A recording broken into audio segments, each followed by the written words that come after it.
All right, everybody. How's it going? How's everybody's week's been? Weekend's been? Welcome back to Talk Nerdy to Me. So, I just came back from Montreal Regionals, put on by Carta Magica, a big store in Ottawa. They had Dragon Ball Z going on. They had Union Arena going on. They had my game, which was Gundam, as you guys know, because you're watching this and you yourselves probably play. But I was contending pretty damn good, not gonna lie. And I should put this microphone closer to me so that you guys can hear a lot better. As I was saying, I was contending pretty good. I was using my Wing Zero deck, but a new iteration. It had the flat militia. It had graceful demeanor. It had a couple other cards, which you'll see here in this video from the top down. I was proud. Really, really proud. At the end, after I dropped the 9th round, I was put at 182nd, but by round 3, I was actually 99th. So a couple misplays made me lose out on the 7th round, and then the 8th round I was just playing against not a very good character of a player. Not going to throw them under the bus, but let's just say keep the bullshit to a minimum, and we're here to play cards. We're not playing poker. Don't fucking act like you're something you're not, especially when you're wearing a jersey that represents a card shop and you say you've never played the card game, and then later on you boast about it. That being said, I digress. Let's get into this, and we will talk about my deck and how I played some of the events. So, we'll start off with the bases. I was running 2 Argamas. They just can't be touched by breach, and there were a couple people that were actually playing, and this inhibited their breach effect, and they totally forgot about Argama. They must not play against it very often, and yeah, it actually helped me in a couple of the games. I played 2 underground bases, desert bases. I'm going to give a big shout out to my brother Peter for when we were doing deck testing and I was running a different base, St. Gabriel's. He actually told me to go with the underground desert base due to its 6 HP.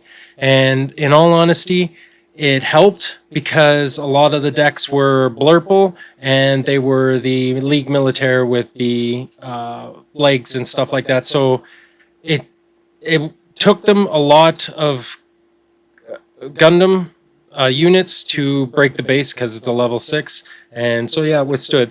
Then my 5th base, yes, I run 5 bases. Most of the time it's 5 or 6 in all of my decks, is Archangel. Anybody that plays Archangel with blockers, pay 2, reset a blocker, and basically you get 2 swings out of it, if not 3, because you swing, they don't block, you crack a little bit of base or crack a character, and then you unrest, you block again, you could block a weenie, takes another hit, that's 3 hits, still has 1 left, and then they swing into it, making it the full 3 hits to kill it, you take out a couple of units. So yeah, kind of beneficial.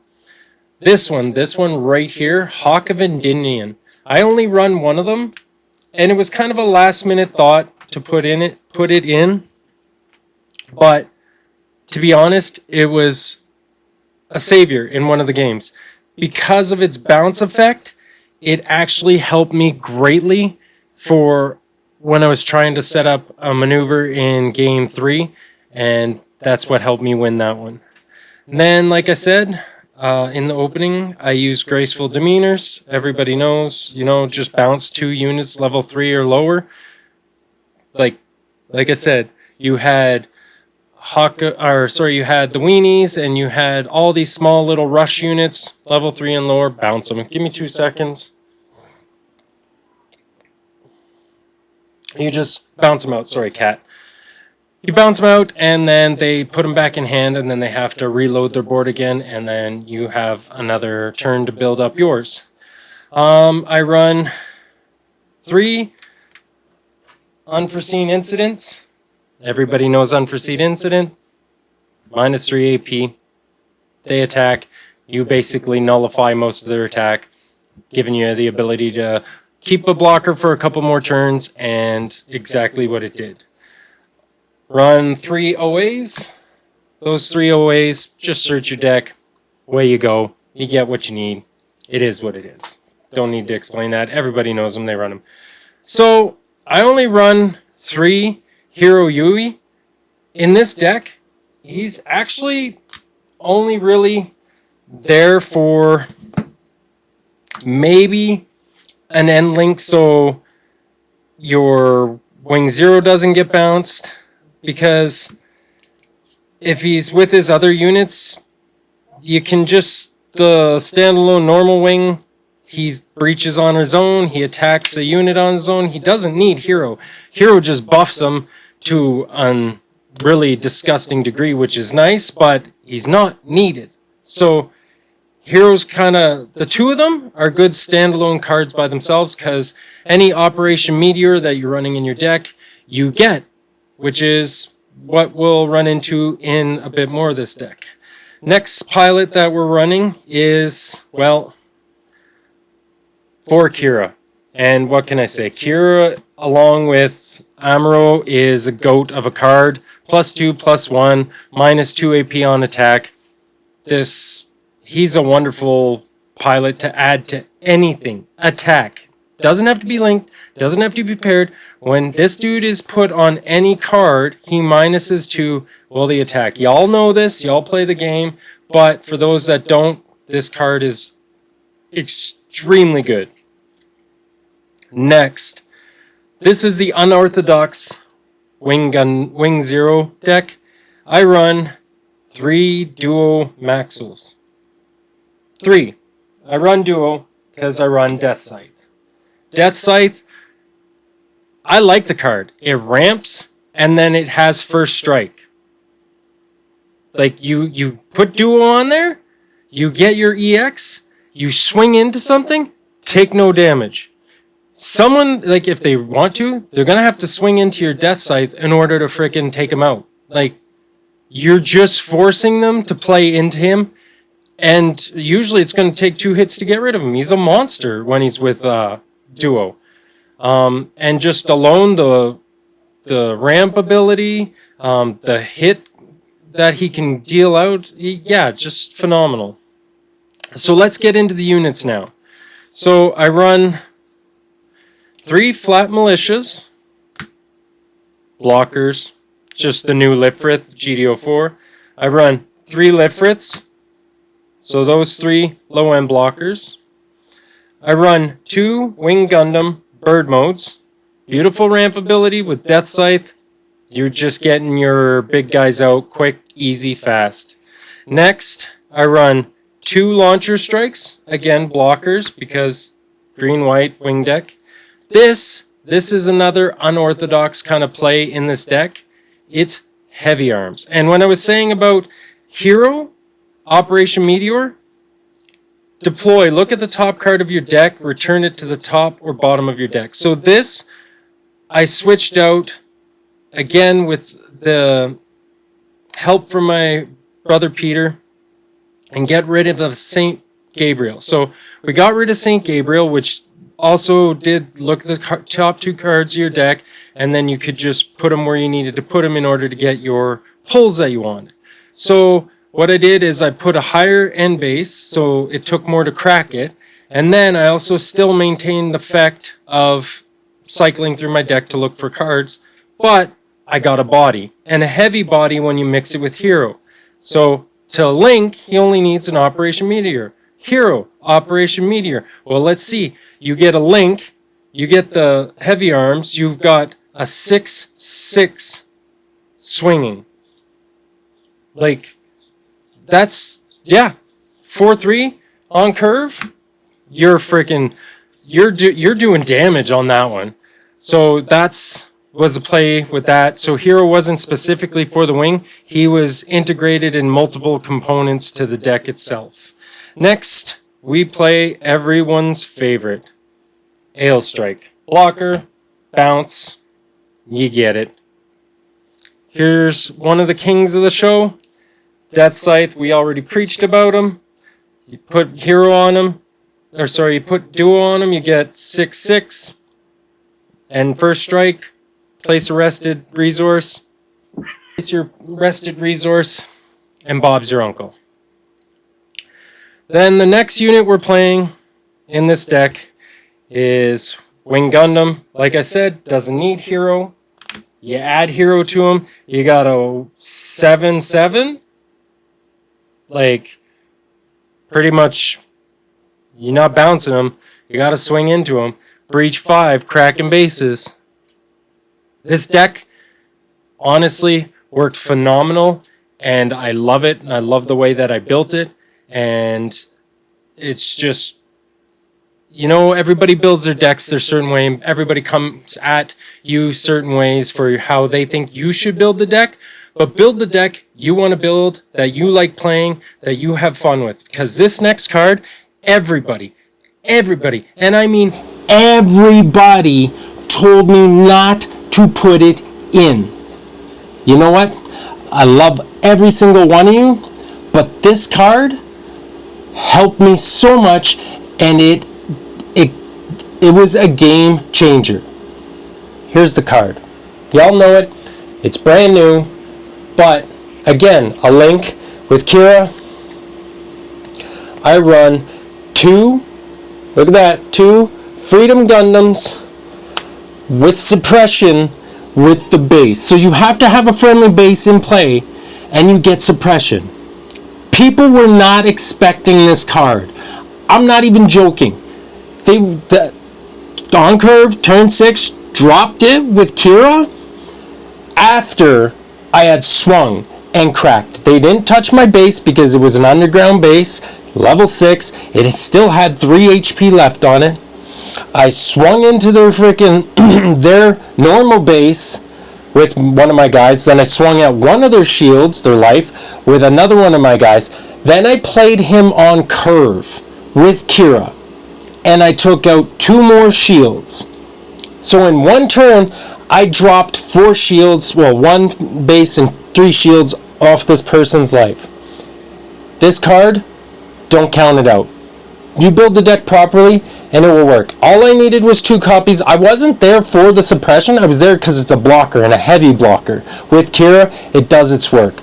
But its side effect is on point. Sorry about that. Cats. You have them, you understand.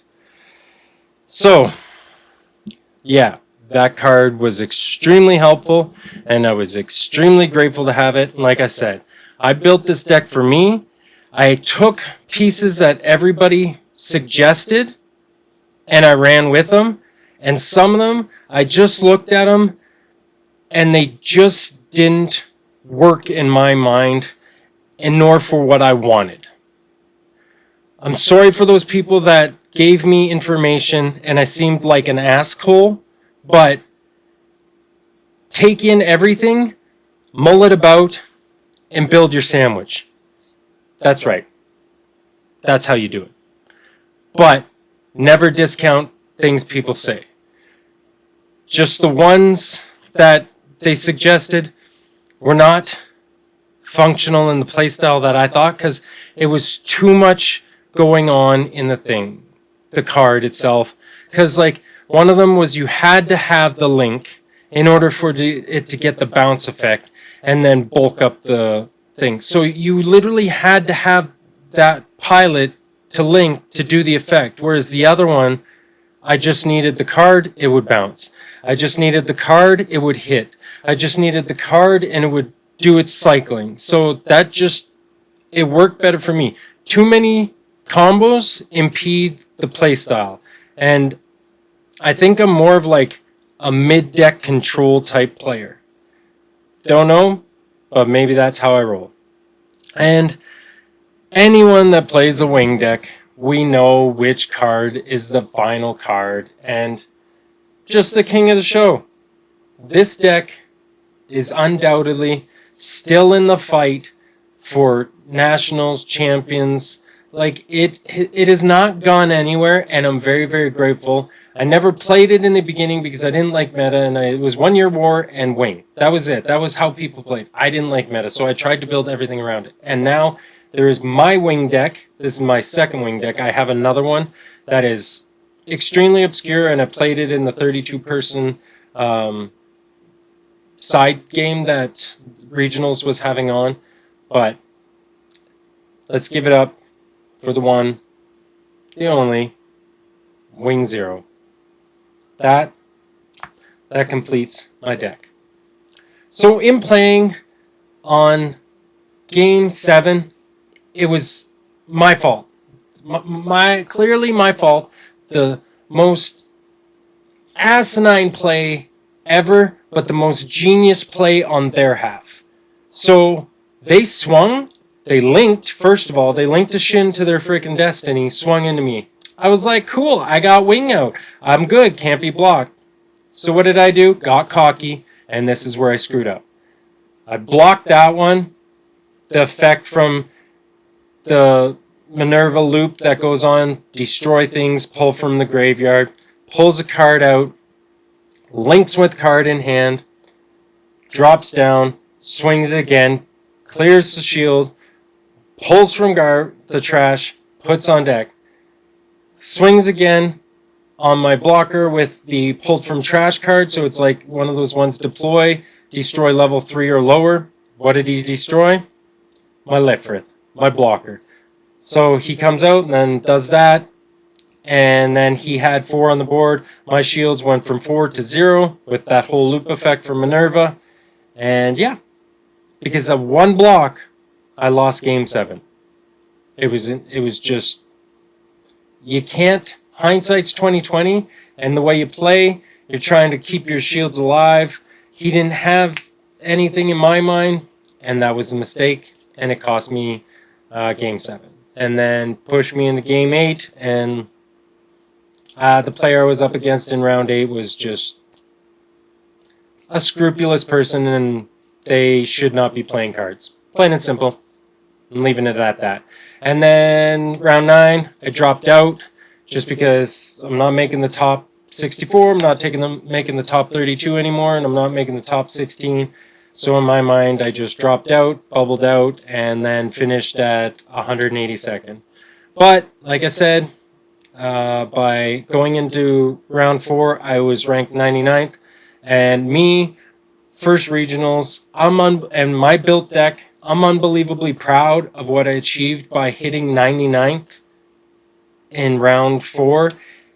I couldn't be more stoked, more thankful, more grateful than what I achieved with the help of my team and my friends in my region that helped me do the deck building, the deck testing, everything. Like, I am just unfathomably happy that it worked out the way it did. And I come to find out that I played a gentleman, Wowie Wow, and apparently in Vegas Nationals, he came 8th or 10th in the ranking for Vegas Nationals. So I was able to get to turn 8, drop my wing, clears board, keep fighting a little bit. He won. Don't get me wrong, he won. But he gave me a compliment. He's like, you did good. That was a good game. I thought nothing of it. I thought he was just another player. And then my good friends, Will and Edson, they came up to me and they're like, do you know who you were playing? And I was like, not a clue. They were like, that was Wowie Wow, and he was one of the top contenders from Vegas Nationals. So, again, super proud and amped. And now I'm looking forward to the next regionals, nationals, however I can get into it. But this time, I'm going to try and go to Europe or maybe Japan and swing at that. But till next time, thanks for watching the video. Peace out. and talk nerdy to me.